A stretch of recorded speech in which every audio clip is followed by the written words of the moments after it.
കാരണം ഇറങ്ങിയ ഉടനെ കിലോമീറ്റർ ബസ്സിൽ കയറിയിട്ട് നമ്മൾ എന്താ പറഞ്ഞാൽ ബസ് ഫ്രീ ആണോ? ട്രെയിൻ ടിക്കറ്റ് ഉണ്ടെങ്കിൽ ബസ് ഫ്രീ, അത്രേ ഉള്ളൂ. ലോ ഫ്ലോർ സെറ്റപ്പ് എനിക്ക് പറഞ്ഞാൽ ടൂറിസ്റ്റുകളെ പരമാവധി ആകർഷിക്കുക എന്നുള്ളതാണ്. ഹോട്ടൽ ചാറ്റിന്റെ മിനി ദർശനം ഇവിടെ ഉണ്ട് കേട്ടോ അല്ലേ?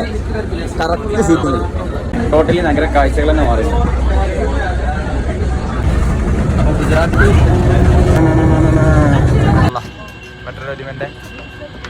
തന്നെ കാണണം. സത്യം നമ്മൾ കുട്ടികളെ പഠിപ്പിച്ചിട്ടുള്ളൂ. ഇന്ത്യയുടെ ആദ്യത്തെ ആഭ്യന്തരമന്ത്രി ഉരുക്ക് മനുഷ്യൻ എന്നറിയപ്പെടുന്ന ആരോ ഇവിടെ നേരിട്ട് കണ്ടപ്പോ വലിയ അതാണ്. പക്ഷേ ക്യാമറയിൽ കാണുമ്പോഴേ ചെറുതാട്ടോ അത് ഫോക്കസ് അങ്ങനെ കിട്ടണുള്ളൂ. പക്ഷേ ഇത് കാണുമ്പോൾ അതിനെ എഫക്റ്റ് ഇടും. പക്ഷേ ട്രാവൽ ബാഗ് ഇല്ലാത്ത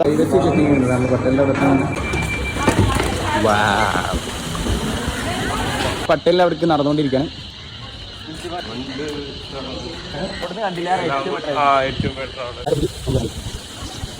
അടുത്തെത്തുമ്പോഴേ കാരണം ഇത്രയും ഒരു കിലോമീറ്ററിന്റെ അടുത്ത് തന്നെ നടക്കാണ്ടാവും. അപ്പൊ അതാണ് വേൾഡിലെ നമ്പർ 1 എന്ന് പറയുന്നുണ്ടെങ്കിൽ അത് എന്തോ താഴെ മനുഷ്യന്റെ ഒരു ഐറ്റ് വരുന്നത്. ഇവരുടെ സ്റ്റാറ്റ്യൂ ഓഫ് യൂണിറ്റിന്റെ എത്തുമ്പോ ഇവിടെ വീണ്ടും പട്ടേലിന്റെ മുകളിലൊരു കാണുന്ന അലക്ക് മുകളിൽ എന്താ അറിയോ?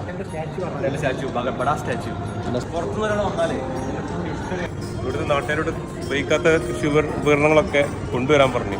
ഇതൊക്കെ കൂട്ടിച്ചേർത്തുണ്ടാക്കിയ സ്റ്റേറ്റ്. അതുപോലെ തന്നെ ഇതിനുള്ളിൽ ടോട്ടൽ പട്ടേലിന്റെ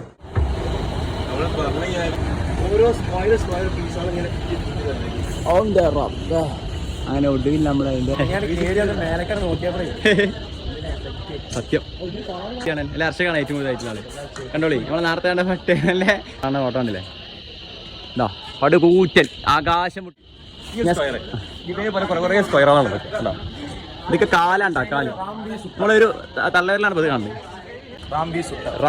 ഫുള്ള് മെറ്റല ബ്രാസിന്റെ കോട്ടിംഗ് ഉണ്ട് എന്നാ പറയുന്നത്. അതായിരിക്കും ആ തുടക്ക സമയത്ത് ഇതിനൊരു ഗോൾഡൻ തുടക്ക സമയത്ത് ഗോൾഡൻ. എന്താ ഇതില് ആ മെറ്റലിന്റെ ശബ്ദം ഉണ്ട് കേട്ടോ. മനസ്സിലാക്കി കറക്റ്റ് മെറ്റലിന്റെ ശബ്ദം ഉണ്ട്. മുന്നിൽ പട്ടേൽ നേരെ തിരിഞ്ഞിരിക്കുന്ന പട്ടേൽ ഡാമിനോട് കേട്ടോ. റാംവി സിത്തർ മനുഷ്യന്മാർ ഇതിന്റെ അടുത്ത് അടക്കുമ്പോൾ എത്ര ഉള്ളൂ കേട്ടോ. പട്ടാളക്കാരടക്കം അഥവാ നടന്നു കഴിഞ്ഞാൽ ഒക്കെ ഫ്രീ അല്ലേ? എല്ലാം ഫ്രീ ആയിട്ട് നമ്മളെ ആകെ 150 ടിക്കറ്റ് സെറ്റ് മേൽക്ക് പോവാ എല്ലാം അതിന് പുറമെ നമ്മൾ പോകുന്ന പോലെ തന്നെ ഫ്രീ ആയിട്ട് നമ്മളിപ്പോ ആ നടന്ന യാത്ര മൊത്തം വണ്ടി സെറ്റ്. അടിപൊളി. Must visit, must try.